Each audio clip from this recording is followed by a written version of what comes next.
Hi, this is Dr. Mark Hyman. Today I'm going to tell you 6 reasons why you should avoid dairy. Got milk?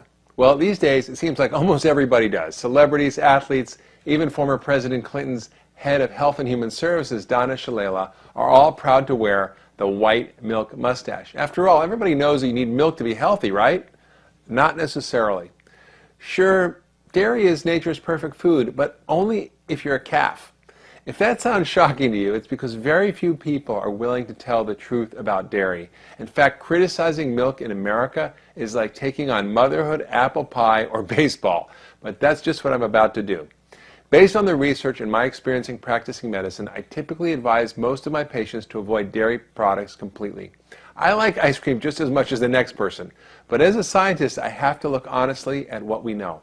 In just a second, I'll explore the many ill effects that are documented from eating dairy. Now, that advice flies in the face of the new up-to-date food pyramid from the United States Department of Agriculture. Now, the USDA's food pyramid recommends drinking 3 glasses of milk a day. What's wrong with that? Well, for one thing, it's a recommendation that's not based on strict science. And some of the experts who helped create the pyramid actually work for the dairy industry, which makes the U.S. Department of Agriculture recommendations reflect industry interests, not science or our best interest. In fact, Dr. Walter Willett, the second most cited scientist in all of clinical medicine and the head of nutrition at Harvard School of Public Health, is one of the most vocal critics of the U.S. food pyramid. He's even called its guidelines, quote, utterly ridiculous, as in U-D-D-E-R-L-Y, ridiculous. That's not something a Harvard scientist says lightly, but Dr. Willett's right. The pyramid just isn't based on key scientific findings about health. Just take a look at some of the pyramid's recommendations and why I disagree with them. 1. Consume a variety of foods within and among the basic food groups while staying within your body's energy needs. Sounds sensible, but which food groups? If you choose dairy, meat, fats, and carbohydrates, the perfect meal could be a cheeseburger, milkshake, fries with ketchup. Let's face it, potatoes and tomatoes are vegetables, right? And they're the 2 top vegetables eaten in America. Generic advice like that is pretty meaningless and potentially harmful. The second bit of advice is control your caloric intake to manage your body weight. Again, sounds pretty good, but as I wrote in my book, Ultra Metabolism, even the best trained nutritionists and dietitians cannot come close to correctly estimating their own caloric intake in a day. And is it okay to consume all of my calories from cola or ice cream as long as I stay within my caloric needs? Of course not. So this is more useless advice. Number 3, they say, increase intake of fruits and vegetables, whole grains, non-fat or low-fat milk products. Well, fruits and veggies and whole grains are great. Milk, not so much. I'll get back to that in a minute. Choose carbohydrates wisely. That's the next bit of advice from the food pyramid. Who could argue with that? But how do they define wisely? The real advice here should be to cut down sugar intake from 185 pounds per person per year, which is what we currently consume, to less than a pound a year, to avoid flour products except as a treat, and stick to whole food carbohydrates like vegetables, fruits, whole grains, beans, nuts, and seeds. The next bit of advice is to choose to prepare foods with little salt. Not bad advice, but what if most of the food you eat is packaged or processed foods that you don't actually prepare and are full of salt? Like most Americans who eat half their meals outside the homes, this isn't helpful.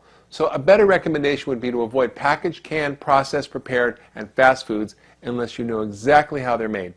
The next bit of advice was if you drink alcoholic beverages, do so in moderation. Sounds good, but if you're usually drinking 2 bottles of wine a night, then 1 seems like moderation. I don't think that's a good suggestion. I think it's better to limit your alcohol consumption to half a drink a day or 3 glasses a week. That seems to have the most benefit with the least risk. The next tip is don't eat unsafe foods. Well, of course you shouldn't leave your egg salad in the hot sun or toss your salad with hands that just handle raw chicken coated with salmonella.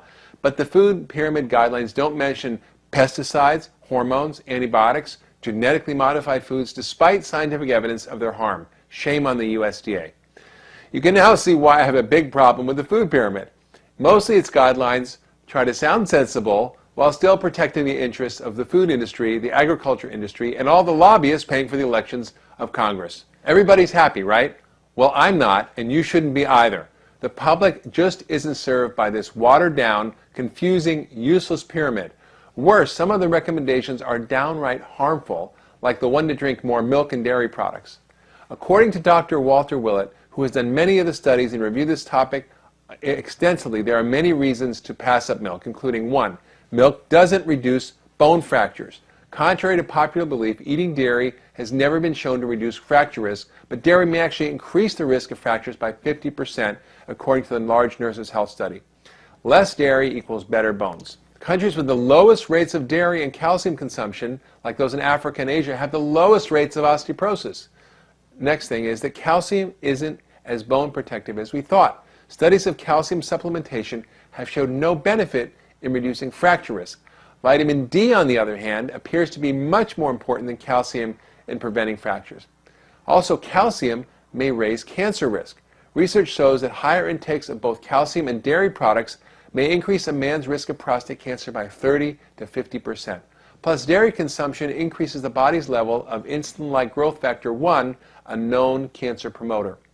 Calcium has benefits that dairy doesn't. Calcium supplements, but not dairy products, may reduce the risk of colon cancer. And another problem with dairy is that not everyone can stomach dairy. About 75%, or 3/4 of the world's population, is genetically unable to properly digest milk and other dairy products, a problem called lactose intolerance. So based on such findings, Dr. Walter Willett has come to some important conclusions. 1. Everybody needs calcium, but probably not as much as our government's recommended daily allowance of 1,500 milligrams a day. 2. Calcium probably doesn't prevent broken bones. Few people in this country are likely to reduce their fracture risk by getting more calcium. 3. Men may not want to take calcium supplements. Supplements of calcium and vitamin D may be reasonable for women.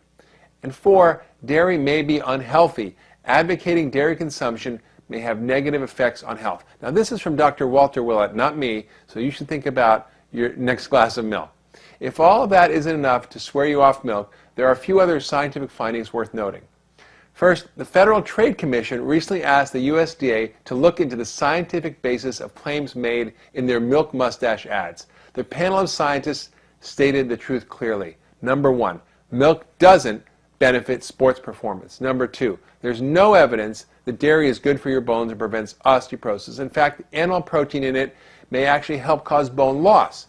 Number 3, dairy is linked to prostate cancer. Number 4, it's full of saturated fat and it's linked to heart disease. Number 5, dairy causes digestive problems for 75% of people with lactose intolerance. And number 6, dairy aggravates irritable bowel syndrome. Simply put, the FTC asked the dairy industry, got proof? And the answer was no. Plus, the dairy may contribute to even more health problems like allergies, sinus issues, ear infections, type 1 diabetes, chronic constipation, and anemia in children. But what about raw milk? Well, isn't that a healthier form of dairy? Well, not really. Yes, raw, whole, organic milk eliminates some of the concerns, like pesticides, hormones, antibiotics, and the effects of homogenization and pasteurization. But to me, these benefits don't outweigh dairy's potential risks. From an evolutionary point of view, milk is a strange food for humans. Until 10,000 years ago, we didn't domesticate animals, and we weren't able to drink milk unless some brave hunter-gatherer milked a wild tiger or a buffalo. Now, most scientists agree that it's better for us to get calcium, potassium, protein, and fats from other sources, like whole plant foods, vegetables, fruits, beans, whole grains, nuts and seeds, and seaweed.